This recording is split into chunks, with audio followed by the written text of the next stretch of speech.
কক্সবাজারের টেকনাফে জামায়াতে ইসলামের কেন্দ্রীয় ৫ দফা দাবিতে বিক্ষোভ মিছিল অনুষ্ঠিত হয়েছে।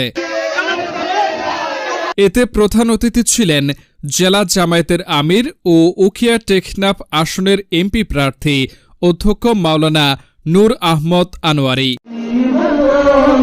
শুক্রবার জুমার নামাজের পর টেকনাফ পৌরসভার ঈদগাহ ময়দান থেকে মিছিলটি শুরু হয়ে পৌরসভার বিভিন্ন সড়ক প্রদক্ষিণ শেষে বাস স্টেশন মসজিদের সামনে গিয়ে শেষ হয়।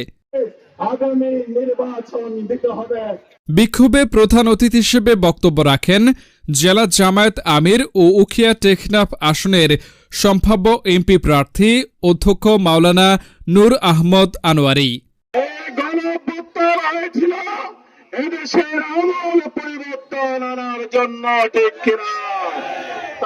যদি পিআর পদ্ধতিতে নির্বাচন অনুষ্ঠিত হয় তবে গণতন্ত্র আরও শক্তিশালী ও অংশগ্রহণমূলক হবে, অন্যথায় দেশে ফ্যাসিবাদী শাসন ঠেকানো সম্ভব হবে না।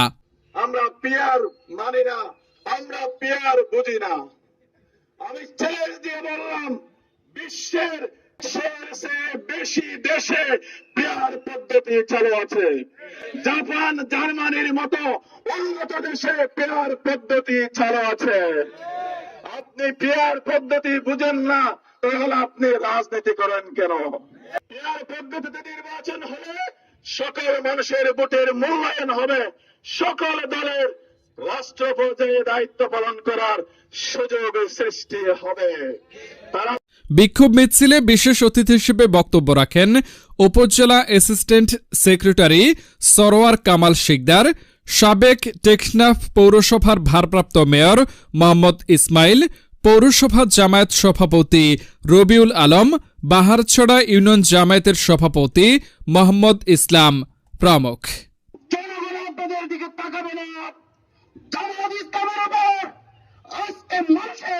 আস্থা অর্জন হয়েছে, তার প্রমাণ ডাকসু নির্বাচনে প্রমাণ হয়েছে কিনা, ডাকসু নির্বাচনে প্রমাণ হয়েছে কিনা। আগামীতে বাংলাদেশের জনগণ এভাবে প্রমাণ দেবেন ইনশাআল্লাহ। আওয়ামী লীগের দালালি ছাড়া কিছু করে নাই। চারবার তারা সংসদ সদস্য হয়েছে। এদেশের মানুষের ব্যবসা বাণিজ্য হতে আরম্ভ করে কোন অংশে তারা কোনো সফলতা দিতে পারে নাই। তাদেরকে নাকে টিপ দিয়ে বলতে হবে, আমরা 4বার ক্ষমতায় গিয়ে আমরা কিছু করতে পারে নাই, আপনাদের ক্ষমা চাই। তারা ক্ষমা না আছে আবার ভোট চাই। আমরা যখন হাসপাতালে